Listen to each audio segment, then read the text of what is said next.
Perkenalkan, nama saya Christian Sangliwa. Saya utusan dari Paroki Santa Maria della Salette, Muara Teleh, Kalimantan Tengah. Saya akan bercerita tentang seorang martir dari Konstantinopel, Gereja Katolik Timur, yaitu Santa Theodosia. Pada waktu itu, tahun 726, Kaisar Bizantium Leo III mengeluarkan dekret atau perintah yang melarang pemujaan terhadap gambar-gambar kudus.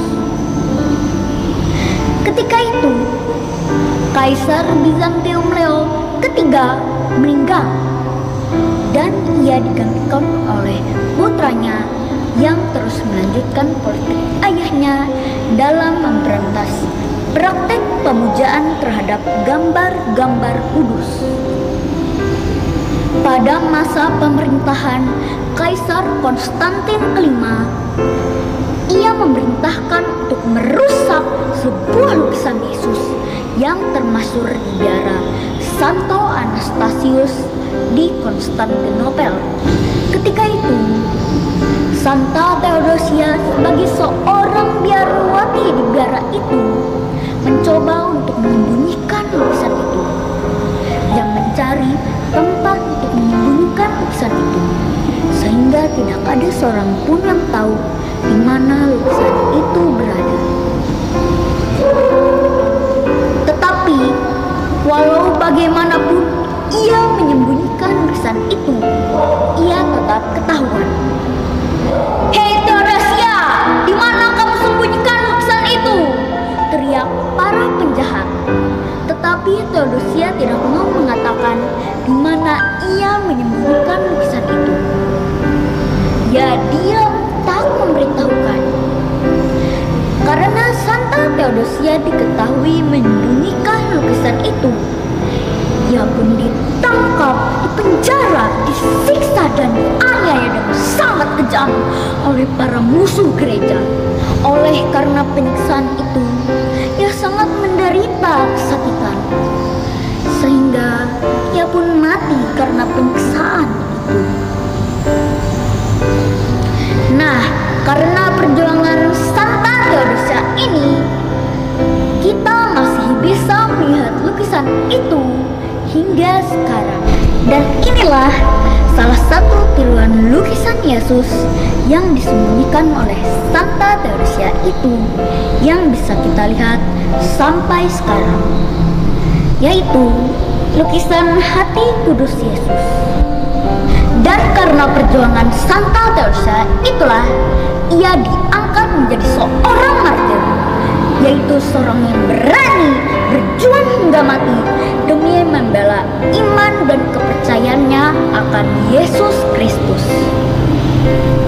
Santa Theodosia ini selalu dikenang setiap tanggal 29 Mei. Semoga teladan Santa Theodosia ini bisa membantu kita untuk mempertahankan iman dan kepercayaan kita akan Yesus Kristus. Nah teman-teman, demikianlah cerita tentang Santa Theodosia dari Konstantinopel ini. Terima kasih. Dah.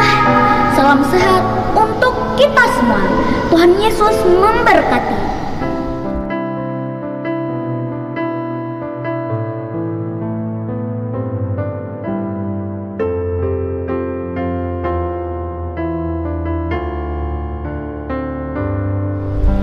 Hai teman-teman, selamat pagi.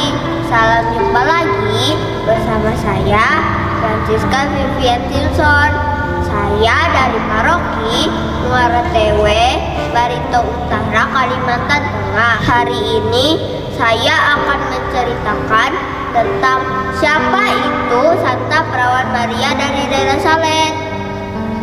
Nah, kebetulan paroki saya ini berpelindung Santa Perawan Maria dari daerah Salette. Nah, begini ceritanya teman-teman. Cerita bermula saat Melani Kaufat dan adiknya Mikmin sedang mengembalakan domba di pegunungan Alpen Prancis. Melanie Calvat adalah seorang dari 8 bersaudara. Ia dari keluarga yang miskin dan harus mulai bekerja ketika usianya 7 tahun. Ia tidak pernah bersekolah, hanya tahu sedikit tentang kata kase, bapak kami dan Sandra Maria. Ibunya sudah lama meninggal dan ia tinggal bersama ibu tirinya yang jahat. Suatu ketika mereka sedang mengembalakan domba, mereka melihat sebuah cahaya yang terang. Kemudian mereka mendekat dan melihat seorang perempuan cantik sedang duduk di atas batu karang. Wajahnya dibenamkan ke dalam kedua tangannya. Kemudian perempuan itu sambil menangis berdiri dan berbicara kepada mereka dalam bahasa Prancis setempat. Perempuan itu mengenakan hiasan kepala dengan mahkota transparan di atasnya. Ia mengenakan gaun yang bersinar dengan berhiasan bunga-bunga mawar. Alas kakinya juga berhiasan bunga-bunga mawar. Perempuan itu mengenakan salib emas. Di ujung palang salib itu terdapat sebuah paku-paku dan juga palu. Dan di ujung lainnya terdapat sebuah penjepit. Perempuan itu memakai sebuah rantai yang berat. Kemudian perempuan itu berkata kepada kedua anak itu, "Kemarilah anak-anakku, jangan takut, aku di sini untuk menyampaikan sesuatu yang sangat penting." Kemudian ia berkata, "Jika umatku tidak taat, aku harus terpaksa melepaskan lengan putraku. Lengannya begitu berat, begitu menekan, hingga aku tak lagi dapat menahannya. Betapa lama aku menderita demi kalian. Betapa lama aku harus memohon kepada putraku agar dia tidak meninggalkan kalian. Namun, tak seorang pun mengindahkan hal ini. Tak peduli betapa baiknya kalian berdoa di masa mendatang. Tak peduli betapa baiknya kalian berbuat. Kalian nyaris tidak pernah dapat menggantikan atas apa yang telah kutanggung demi kalian. 6 hari kuberikan untuk bekerja.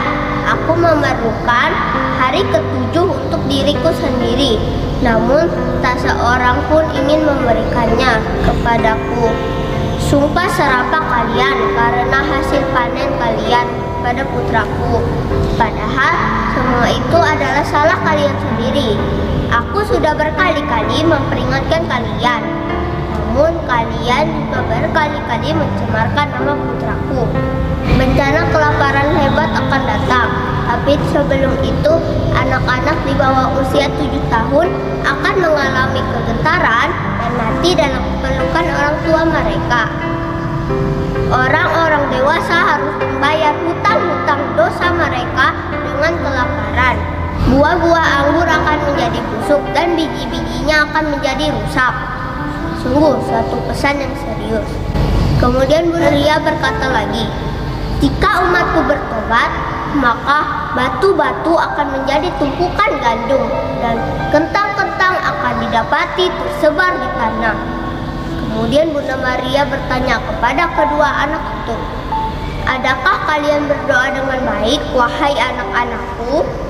"Tidak, kami nyaris tidak pernah berdoa," jawab mereka. "Anak-anakku, sungguh amat penting memanjatkan doa malam maupun pagi.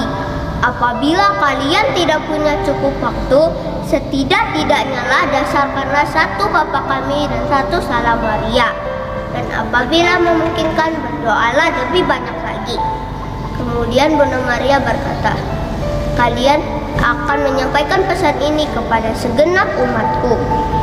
Kemudian ia berjalan pergi dan menghilang dalam cahaya yang kemilauan. Kemudian anak-anak itu menceritakan kisah ini kepada majikan mereka.